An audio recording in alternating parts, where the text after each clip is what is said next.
Mercure rétrograde et tout le monde panique. Depuis mercredi, dans les journaux, je vois des articles du style Mercure rétrograde en Vierge, quels sont les effets?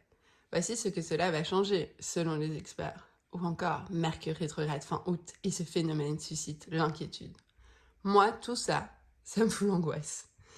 Déjà que c'est la rentrée, mais alors là, je trouve qu'il y a des termes anxiogènes, type expert, impact, ça me fait penser au Covid.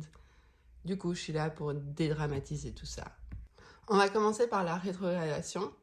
Les planètes rétrogradent depuis toujours et il n'y a pas mort d'homme. Actuellement, il n'y a pas que Mercure qui rétrograde, il y a Pluton, Vénus, Neptune et Uranus à partir du 28 août. Mais du coup, ça veut dire quoi rétrograder? En fait, ça veut dire qu'en tant qu'observateur terrestre, la planète, dans ce cas-ci Mercure, semble ralentir, voire s'arrêter. En fait, la rétrogradation, c'est un phénomène visuel. Cependant, ça peut se traduire dans les énergies. On va commencer par l'énergie de Mercure. Du coup, Mercure, c'est la planète des facultés mentales et intellectuelles, de la communication, de l'intuition, des échanges, des négociations. Et forcément, si cette énergie est ralentie, les communications sont moins fluides.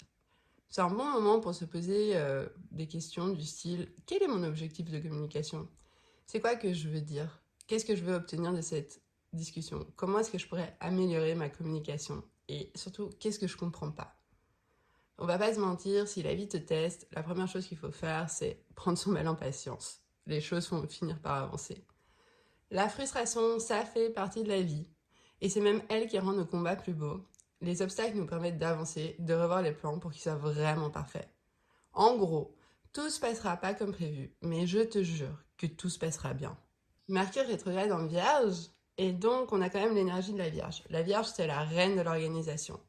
Durant la rentrée, c'est un bon moment pour ne pas se prendre la vague de stress dans la gueule et plutôt se dire, ok, c'est quoi les meilleurs schémas d'organisation que je peux mettre en place?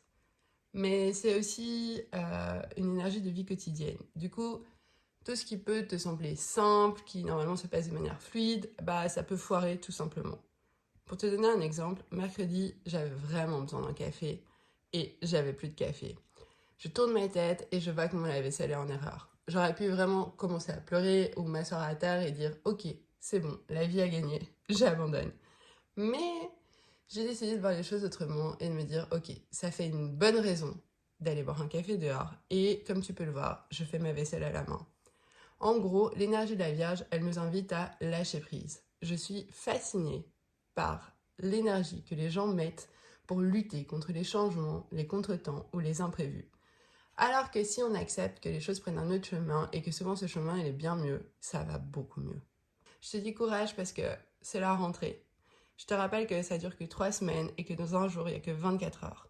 On se revoit bientôt pour parler de la Lune. Salut!